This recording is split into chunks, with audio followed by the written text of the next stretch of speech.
To znači 6,3 u odnosu na 94%, što čine stariji od 30 godina.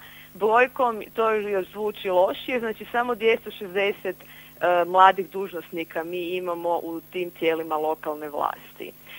Samo za usporedbu, jer brojke bez usporedbe je malo znače i nisu baš jasne, to znači da njih ima 4 puta manje, znači mladih, nego što ih ima u biračkom tijelu. Da, a što je recimo kada govorimo o mladima sa njihovom spolnom strukturom? Pa dobro, tu smo dobili zanimljive podatke, to znači da trećinu, otprilike 27% od tih 260 mladih čine mlade žene, što je više nego kada se gleda ukupna struktura članova lokalnih dužnosnika, što očito pokazuje da se mlade žene možda lakše mogu probiti prvo kroz nekakve lokalne razine vlasti, nego na nekakvim nacionalnim razinama, no tu postoji jedan zanimljivi podatak mali, to je da su žene, mlade žene, znači do 29. godine života, više zastupljene u predstavničkim tijelima nego u izvršnim. Znači, očito postoji taj doživljaj da je izvršna tijela su jača ovoga, znači tamo ima više muškaraca, još uvijek mladih muškaraca, dok žene ipak su malo manje zastupljene, ali to je u svakom slučaju pozitivan podatak. Pa mi znamo inače, Martina, u sociologiji da se objašnjava ovaj trend feminizacije nekih poslova, recimo u sudstvu, i da recimo upravo feminizam govori o tome da je to zapravo zbog toga što su muškarci okupirali ona mjesta u kojima u kojima ima novaca i u kojima su se mogli dobro situirati, pa je onda ono što je ostalo, to su ostavili ženama. Je li to onda moguće i to da na lokalnoj upravo razini muškarci je pretendirao ono većem, a na lokalnoj razini onda eto tu ćemo pustiti malo i ženama? Da, to ste potpuno u pravu. To se događa i u profesijama poput novinarstva. Znači da žene su brojčano veće prisutne u tim profesijama, u stvari kada se gleda struktura moći, muškarci su na pozicijama moći, znači gdje se donosi odluke. To je pokazalo naše istraživanje da recimo ima manje žena u gradskim strukturama nego u županijskim, što očito pokazuje i jednu percepciju da su nekako županijske strukture manje važne nego gradske, da se većina političkih odluka u stvari donosi na gradskim razinama. Ali ono što moram reći u obranu mladih ovoga je to da u stvari ti podaci nisu ništa strašno kada se usporede sa trendovima u zapadnoj Europi. Tamo isto mladi ljudi sve manje participiraju, manje su zastupljeni u političkim strankama, tako da smo mi u stvari negdje prosjek Da, a evo vidimo da i čak i kod tih mladih postoji podjela, vidio sam u tom istraživanju, na ove mlade i starije mlade, jel? To ste u pravu, da. Postoji skupina do 25. godine, znači od 18. do 24. i od 25. do 29. I tu se pokazuje u stvari da većina tih naših mladih dužnosnika, znači, ali ne većina, znači preko 80% su u dobi od 25. do 29. godine života. To znači da su pretežno prisutni tamo ljudi koji su bliže 30-ima nego 20-ima. A kad govorimo o obrazovnoj strukturi mladih, obrazovna struktura je isto bila jako zanimljiva, znači tamo nema niti jedne osobe sa stupnjem, ne znam, magistra ili doktora znanosti, oko polovice ima više ili visoko obrazovanje, dok ostali imaju srednju stručnu spremu, no moramo pri tom imati na umu da je to ipak dobna skupina gdje ipak je jedan dio njih još studira. Znači iz tog ne možemo izvući zaključak da nisu, ne znam, obrazovani ili tako nešto, nego da jednostavno dio njih je još uvijek u procesu školovanja, još nisu dosegli svoju neku završnu stručnu spremu. A po strankama, kad se to gleda, došli ste isto do nekih zanimljivih?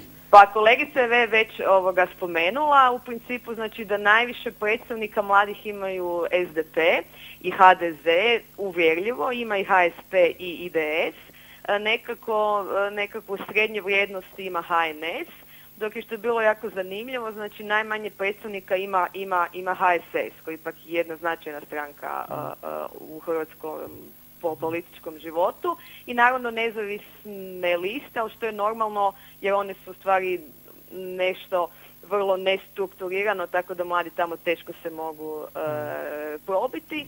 Ali ti podaci recimo za SDP i HDZ su vrlo slični. Znači, ne znam, SDP ima 7,7%, a HDZ 7,3%. Znači, vidi se u stvari da te dvije stranke uvjerljivo najviše ulažu nekako u svoje mlade ljude i da oni imaju pristup ka stranačkim listama, jer inače ne bi mogli uopće ući u ta tijela. A inače vi, eto, organizirali ste radionice za te mlade političare. Koliko ih je ovako do sada prošlo? Ima li dalje jako mnogo kandidata koji će u narednom periodu također sudjelovati na tome? Mi u stvari već negdje 6 godina provodimo jedan program obrazovanje za mlade političare. Ja mislim da je u sklopu kolega isto bio na ovom seminaru što je spomenuo ranije u emisiji. Znači, seminar se zove Škole demokracije. Kroz ovih 6 godina je sigurno prošlo više od 250 mladih ljudi, stranačkih aktivista, kroz te seminare. Tako da mi moramo priznati da imamo pozitivna iskustva u radu sa njima i da u principu svi ti mladi, bez obzira na svoje nekakva stranačka opredjeljenja, na svim tim našim seminarima su našli neki zajednički interes sa pozicije mladih. Znači da su oni u stvari prepoznali da bi se mogli obratiti svom dijelu biračkog tijela, a to su mladi, i da bi mogli zastupati njihove interese u politici. Evo Martina, hvala vam lijepa što ste nam se pridružili. Kako je krenulo, sigurno ćemo mi u ovoj našoj emisiji još surađivati s vama. Ok, hvala i vama. Eto, doviđenja.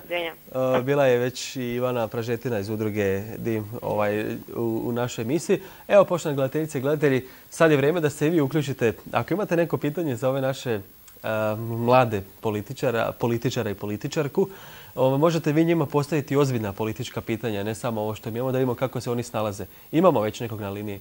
Halo? Halo? Dobro večer. Dobro večer, gospodin Mazin. Dobro večer.